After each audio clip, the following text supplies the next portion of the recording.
Ko Perongi te maunga, ko Waikato te awa, ko Ingarangi toku tūranga waiwai, engari e noho ana hau kei kirikiri roa.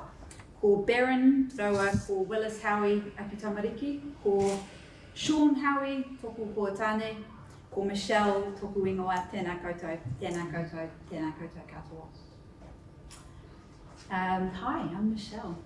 I use she, her pronouns, and it's so cool to be here this morning with you all about this topic. I'm going to tell you a tiny bit about me, and then I'll tell you more about me through stories. And we're going to do 3 activities together in this workshop, and we're going to be together till about 11:15. Okay? So there might be time for questions, there might not. I don't know how my workshop is going to go for timings.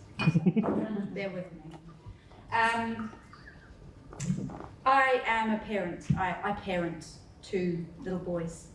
I teach young people, and I teach anyone that appears to me as a student in a moment.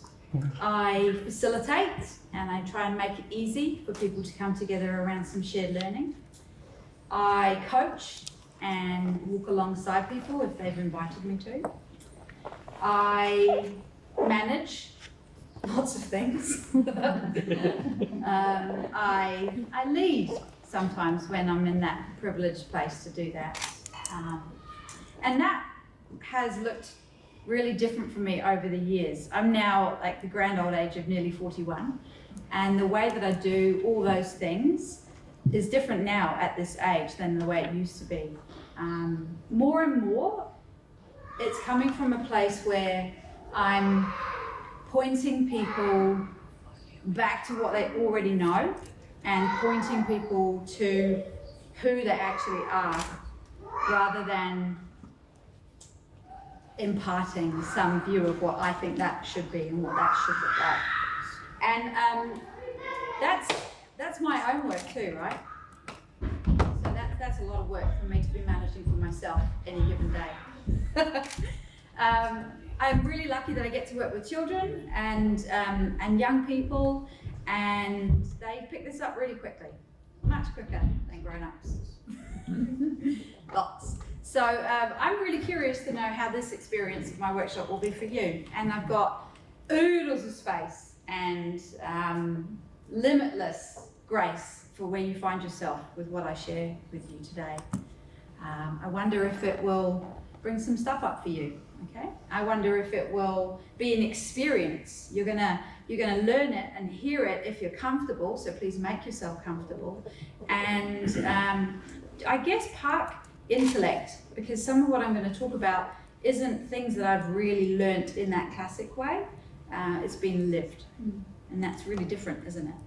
Yeah. So, okay, I haven't got a click, but you're going to click for me. Thanks, Jerry. Here's the gist. So we're going to start right at the end. And these are the sorts of things that I'm going to stand here and share. And I wonder if when we come back to these, when I'm done with you, this will make a bit more sense. Some of this is a big leap. My proposition is that there's nothing in the way of connection to anyone. We can be in connection to anyone.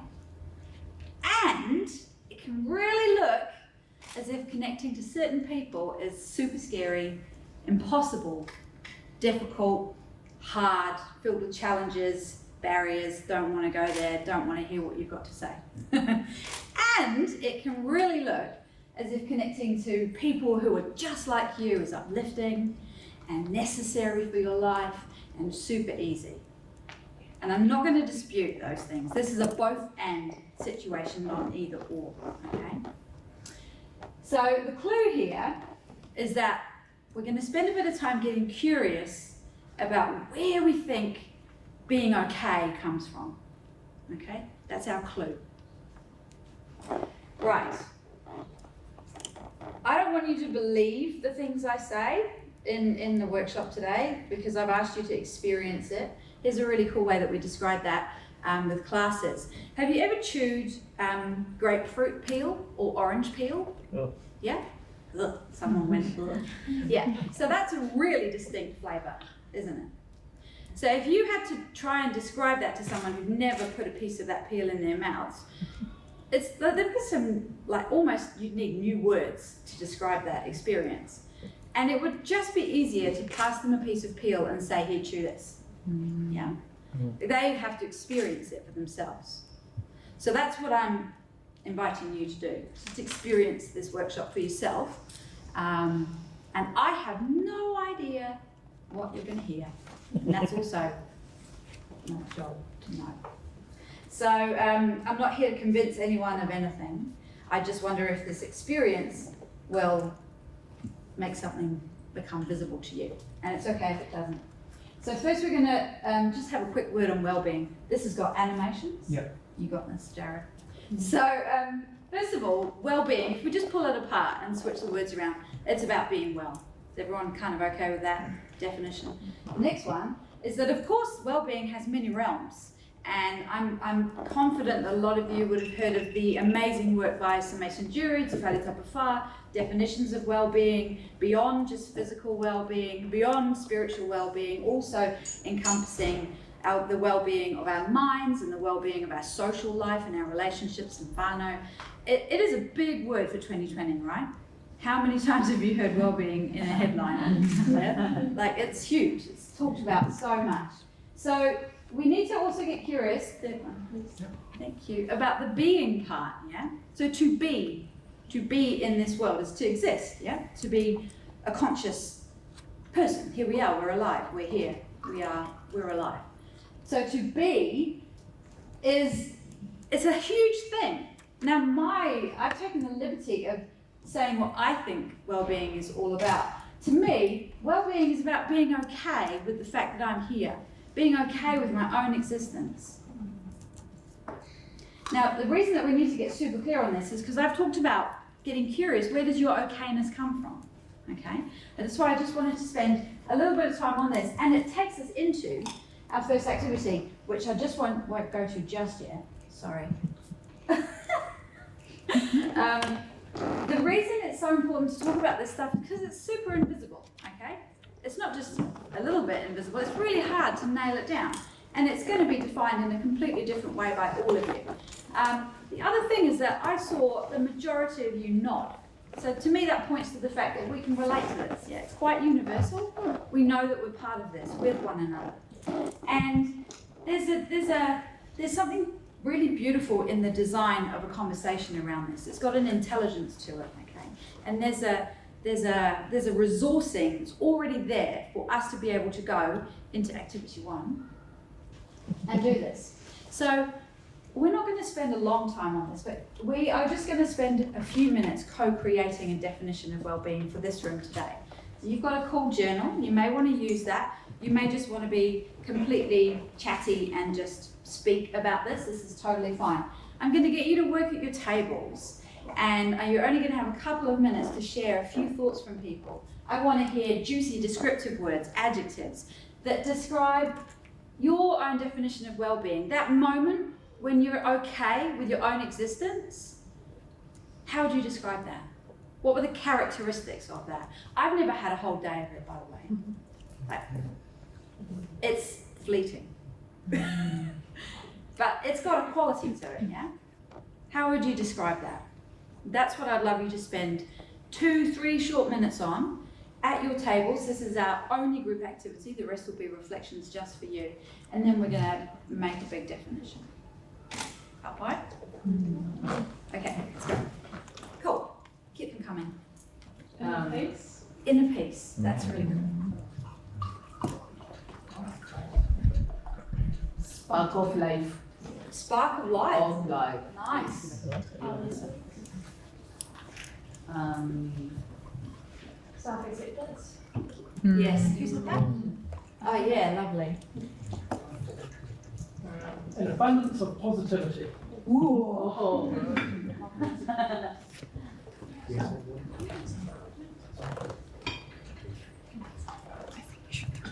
Very cool. Happy, calm, confident. Oh, great. Yeah. I'm going to take happy over here. Yeah. Okay. Okay. I'll tell you why later. Yeah. We're helping in this A sense of being rooted in reality. Oh, hang on, please. A sense of being rooted in reality. Ooh. Whoa. Like grounded, like. Yeah, that's cool. Yeah, let's do that. And to add another one, we wrote present. Yeah, let's do that too. Able to respond rather than react. Oh, love it. Table over here.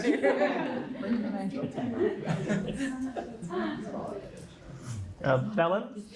Yeah, very cool. Comfortable. Feeling free. I'm gonna put comfortable here. Who's that? Sorry, I'll tell you why later. Is it so special? This is a special list. Sorry, what was the next one? Feeling free. Freedom. This is so cool. When you talk about this with people, some people are like, well-being. What are you talking about? And then they go, oh, you mean freedom? Oh, I know that. Yeah. Yeah, love it. Next word. Strong-minded. Sorry? Strong-minded. Strong-minded. Yeah. Strong-willed? I'm gonna, no, these aren't right and wrong, I'm just thinking. No, I'm just bouncing. I'm enjoying it. Resilient. Ah, Yeah. yes. Conscious? Conscious. Like aware. Consciousness. Being connected. Connected. Yes. We had to have connected up there, didn't we? Because it's like the whole topic. We wrote like when things just click and you feel like Yes. Yeah. The click. Like being in flow? Yes, I in love flow. that word. Yeah, you know that thing, whatever it is for each of us, that when you do it, time stops. Yes. Everything else stops, nothing, and it's like, wow, 3 hours? No. Yeah. Can it have been? Sometimes it's art, music, running, whatever. Yeah. It's not parenting. Like knowing what matters to you. Like, Yes. Like what you believe in, what's at your core. Yes. Your values. Conviction? Is that See, that's a long conviction. No, I'm just, this is how I. I like that you abbreviated that for one another. That's so cool. It's very helpful. Okay, I'm going to add. Oh, you got more. Sorry, bliss? Bliss. Let's go on over here. Okay. I connect that with content.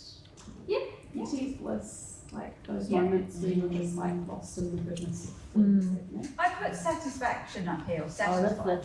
that's Alright. Okay, this is connected to this. There's one up here that I haven't seen, and I know you all know it because it's another big word for those of us living a conscious inner life. It's gratitude. I like that. Everyone's like, yes. Okay, what about motivated? Yeah? Yeah. Inspired. Inspired, that's nice. Rest. Rest, tell me more about rest. Yeah. Where did rest come from? Yes? Like at rest? Yes. So is that linked to that inner peace one maybe? You said motivated, and I know that like when you're in flow and when you're feeling good, you want to get shit done. But there's also like a balance between actually taking time out and being still. Yes, there is. Yeah. Yeah, so let's talk about wisdom. Yes. Yeah. Oh. Because, yeah, sometimes we'll know that it's not time to be busy. It's time to rest. Intuition? Intuition is nice, yeah.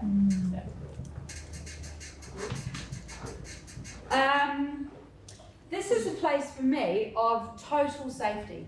Yeah. That's very good. So I feel really secure Yeah. in these moments when I know I'm okay. Oh. Letting go. Yeah. Letting go. It can be linked to that and it can be linked to that too. I'm going to put it over here.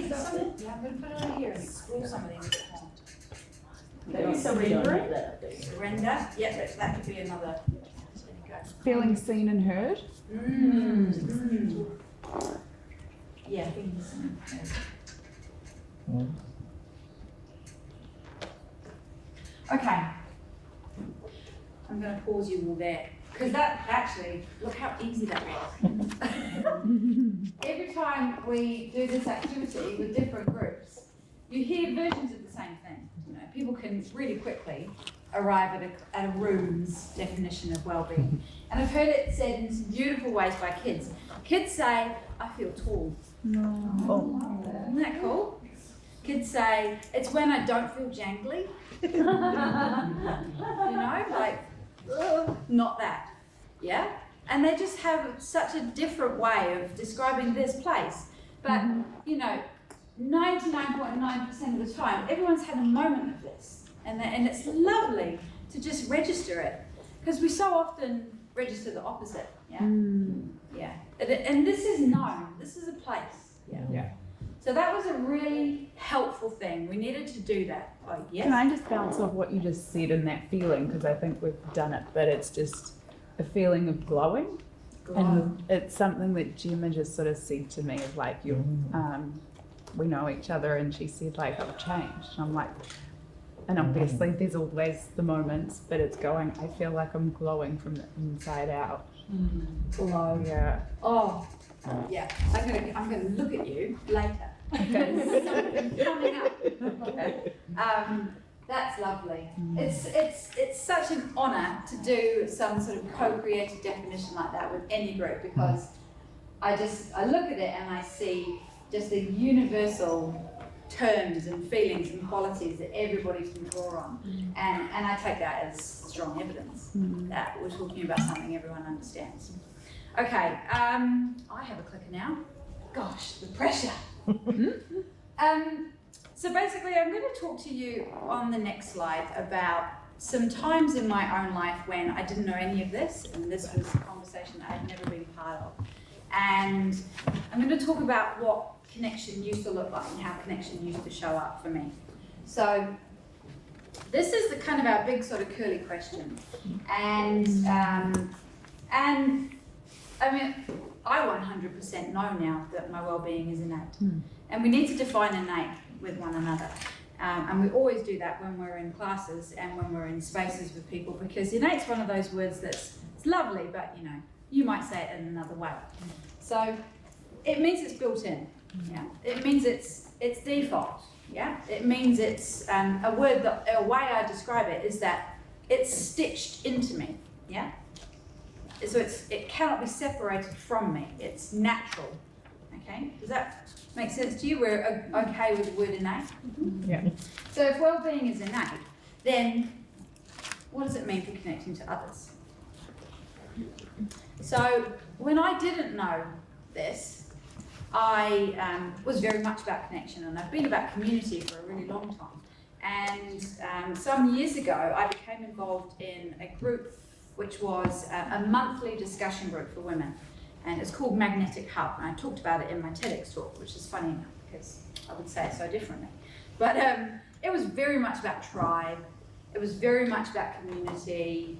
It was, I mean, like we literally would use the phrase like-minded people in our writing, yeah, in our copy, in our events, in our promotions.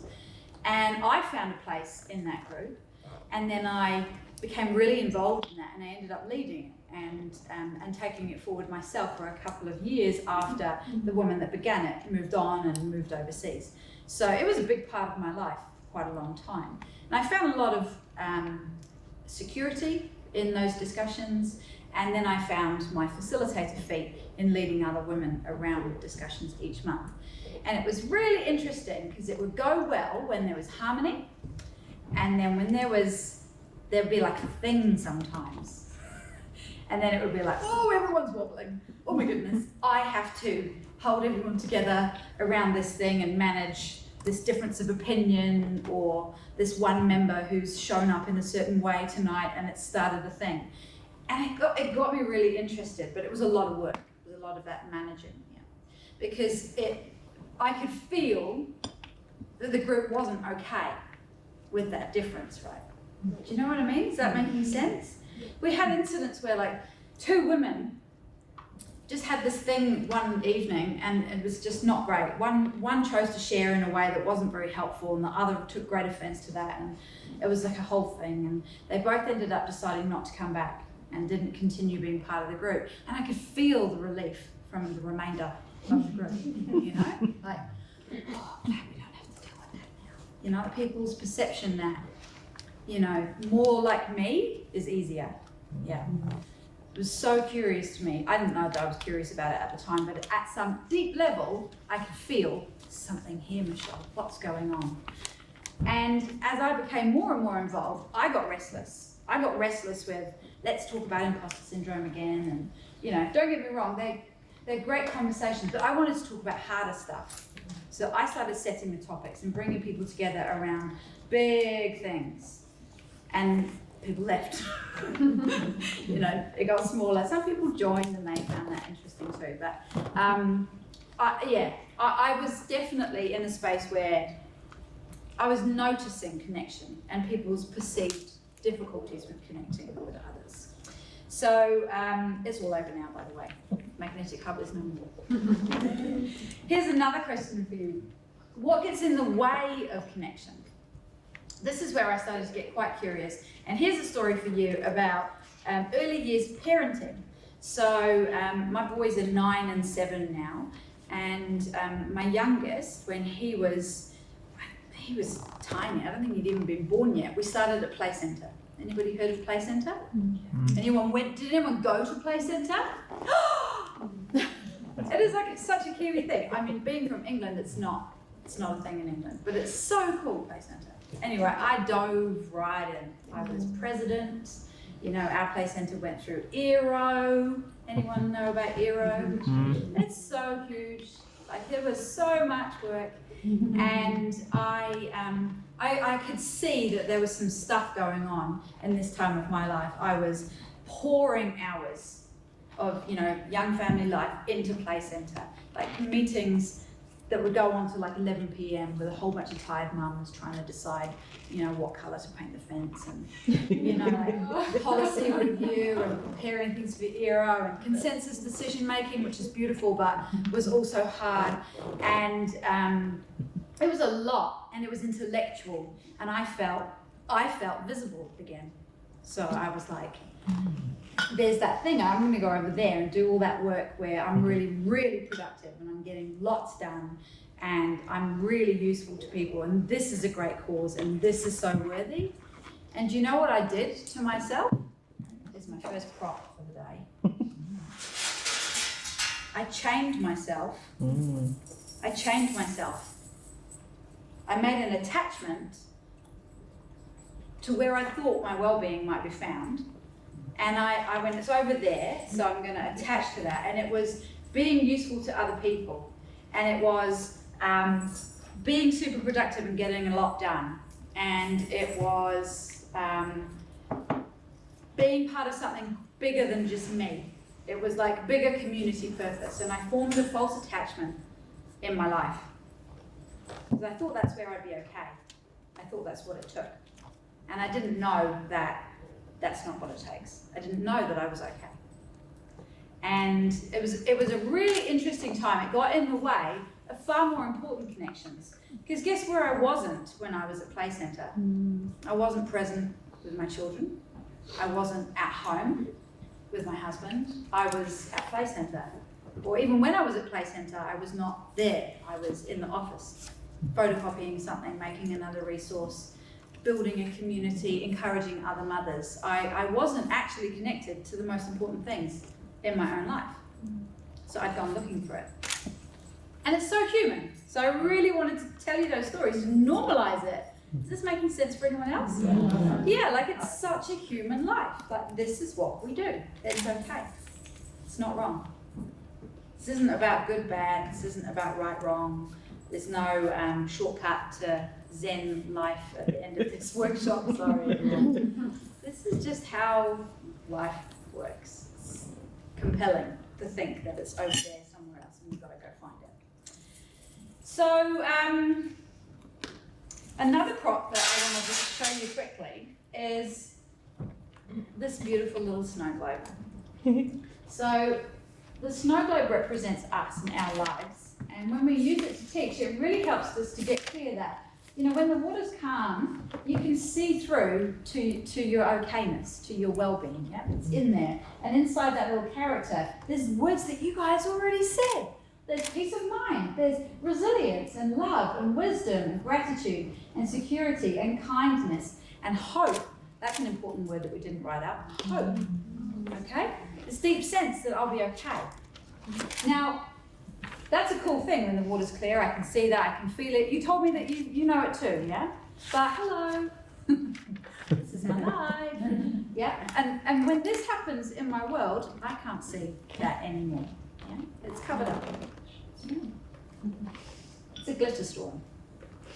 This is attachment. This is, you know, this is a human life, but this is what we do. We can't see it, we obscure it. We don't do it to ourselves on purpose. You know, it's not malicious, it happens. We get really busy. And then every now and then, you know, sometimes it will just make sense to us to stop and things will calm down and it can reveal itself again in moments. And this place, you can't think your way out of this place because that just adds more glitter. You know, it's not an intellectual activity to get out of this. This is life, right? That's very helpful because it's still there. You saw it, yeah? It's still behind, but it does get covered up.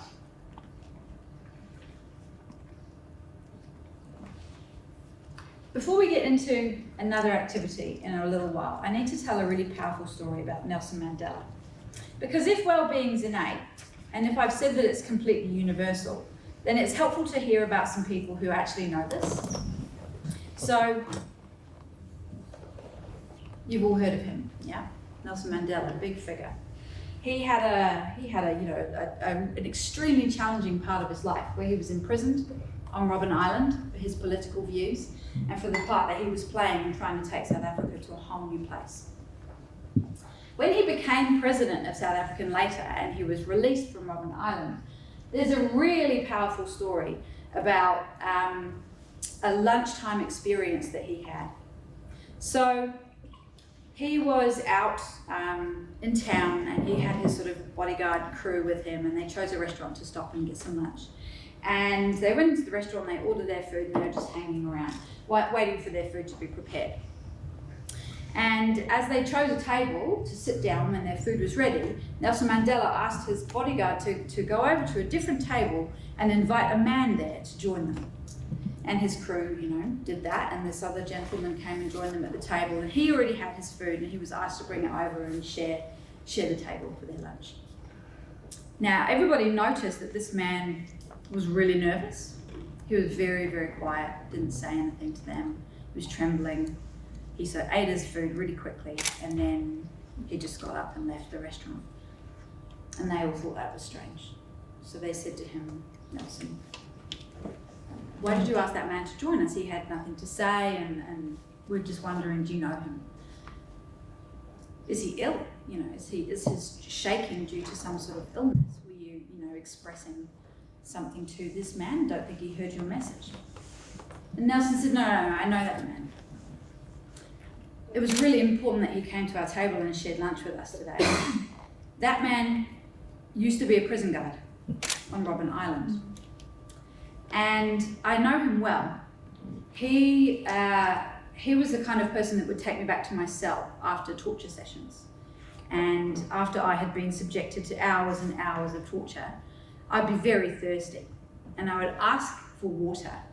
And this prison guard never gave me water, but he urinated on me instead.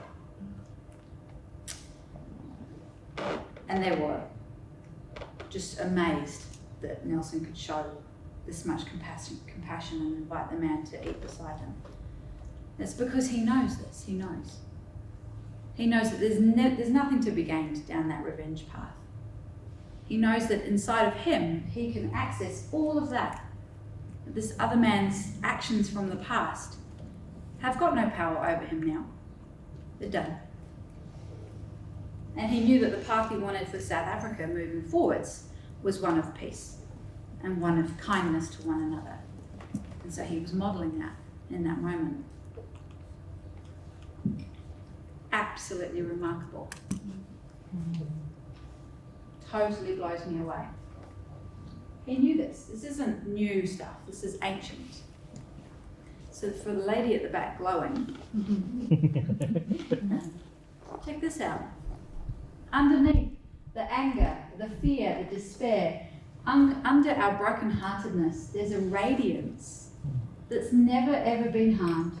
It's never been lost. And that's the truth of who you really are. All of us. Imagine connection and knowing that.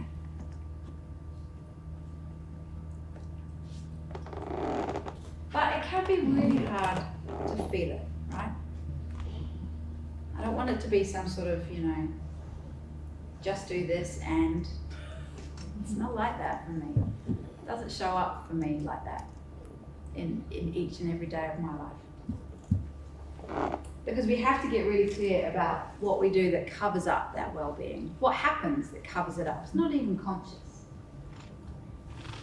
I'm going to take you into an activity soon. So I don't want you to feel too still. Because here's something funny. So I totally ripped this from Pinterest. And I snipped it too, so you can't even see who made it. It's from the college baker, But they had some writing at the top, and I didn't want that on my picture. So this is to symbolize that we all live in a world, and we write rules for our world, okay? So the flags, forget the happy birthday one, this is about the fact that we've written terms and conditions for our lives, We've said, this is the way I like it to be. Follow my rules and all will be well, I'll be okay if you stick to my rules. We do that. We chain things. We attach ourselves to stuff.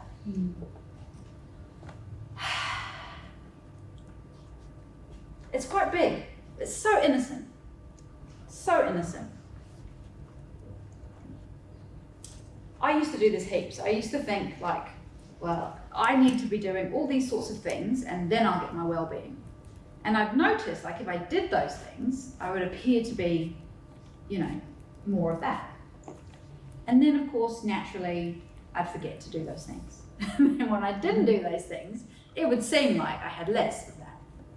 Does that make sense? When you don't go to yoga, you don't, you think, oh, well, I may as well eat chocolate. Or when you, forget to send something to your dad for his birthday, you think, no, I am a bad daughter. These things seem to have a correlation.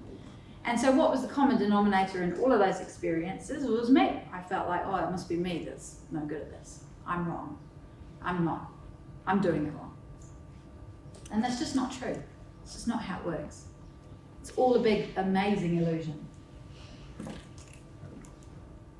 All we got to do is notice it and just poke a hole to see if it's real. It's not real.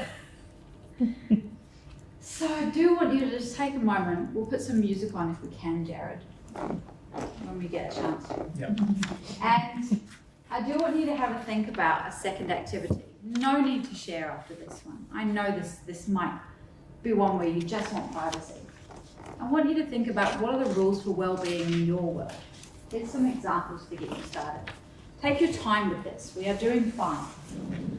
You may have conditions. You may have attachments. It could sound like this. I need structure and routine.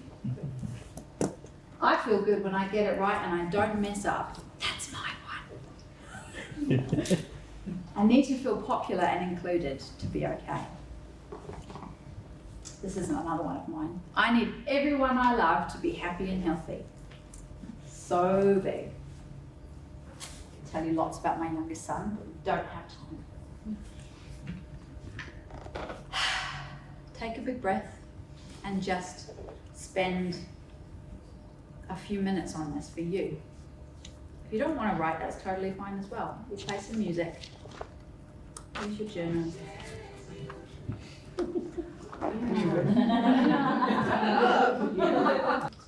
I'm sorry to cut that off. I saw people making lots of notes.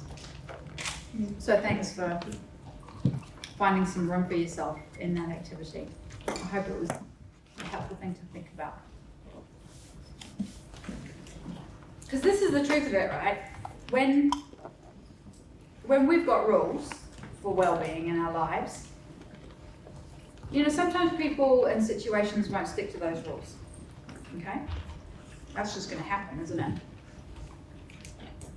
When that happens, that feels like quite an insecure place. That feels quite threatening. That's not a reality that we like bumping into. From that place, in relation to others, that's when it's really quick and easy to argue and to judge and to defend. And that's a place where it's really hard to listen and connect. That's what gets in the way of connection.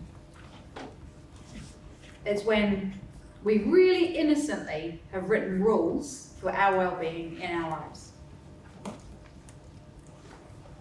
But when we don't have those rules, or when we realize that we don't need those rules to feel secure, or when we realize that we don't need other people to stick to those rules for us to be okay, when we don't need them to behave in a certain way or think like us, then we're free. And from that place, it's easier to listen, and it's easier to connect. Because this is not about homogenizing people. This is not about coming to a place where everybody's views and opinions and beliefs are the same. We can all have completely different views and beliefs, including on politics, including on religion, and any other hard topic that you might want to insert. Because if we know that well-being is innate inside everyone, and that it's not conditional on anything or anyone else, then we don't need anyone else to think or agree with us. We don't need that to feel love or kindness for them and with them and towards them. We've broken that chain.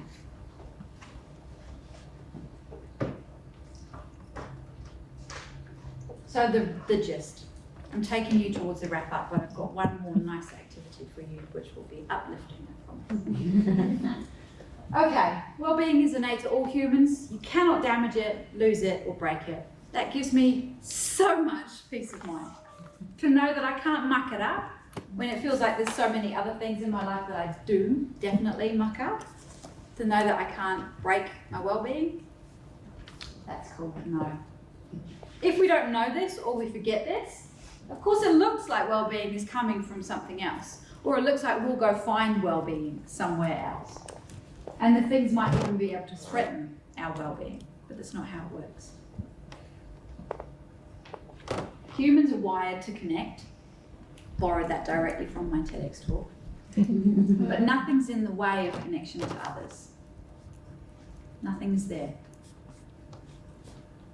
When we're in that place and we have falsely attached our well-being to a set of rules and other people are not sticking to those rules, judgment, hurt, anger, that gets in the way. That is a barrier to communication. We can't listen from that place. We're not curious about their lives. Don't worry, it's normal. I can't stop it happening for you. Doesn't stop happening for me. We're just all human in this messy human life together. It's just good to notice. For your final activity, I do want to just end on this uplifting note that, remember I told you the play centre story where I innocently chained myself to where I thought I'd find my well-being by being super productive, super useful, leading everybody on this amazing community journey, and it took me away from my kids, my husband, my home, being out at 11 p.m, spending precious awake time when I should have been asleep. I should have been sleeping. It was such a mistake, such an innocent mistake. So I want you to just spend a little bit of time thinking about who are the most important people in your life. Just pick a couple. Write a long list if it's a long list for you, write it all down. Doesn't matter if it's only one. How can you connect with that list? in the next 48 hours? Can you text them? Can you call them? Can you send them a gift? Can you connect with the people that are actually really important to you in your life? And then leave here and do it. Really important. So I'm just going to give you a savage love 2 minutes.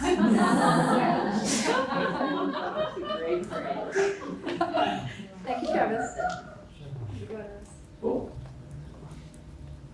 So, go try this, okay? This is your connection muscle. It's in your well-being. You can't break it. It's worth testing it, okay? This is going to keep happening. This is your life. This is my life. This is all of us. There's nothing to worry about. Well-being's back there. Just need to point to these words that I said I'd part, and I realise I can come back to them. This isn't about feeling happy. Just want to be really clear, because we can't feel happy all the time. Because, we'll have grief and loss and sad things, and we'll all get dealt a different hand. Circumstances happen. Well-being is deeper than happiness. We'll feel happy sometimes, and then we won't, and that's normal. Comfortable? No, it won't be comfortable. Not all the time. But you can have these qualities in an uncomfortable place. You can go through really tough times and still feel calm. That might happen. Is it always bliss? No. Refer to happy. Is it about letting go? No, sometimes you might need to hold on to something. Sometimes you might hear that actually that's worth fighting for. That might occur to you. I feel like it's deeper than that. I feel like that is what might make sense to one person and not another. These words were different because I felt like there was a group and a room energy that got behind some of those words. This is not about navigating by our feelings. We'll all feel lots of different things. This is deeper than that. This is behind that. That's all I've got. Thank you.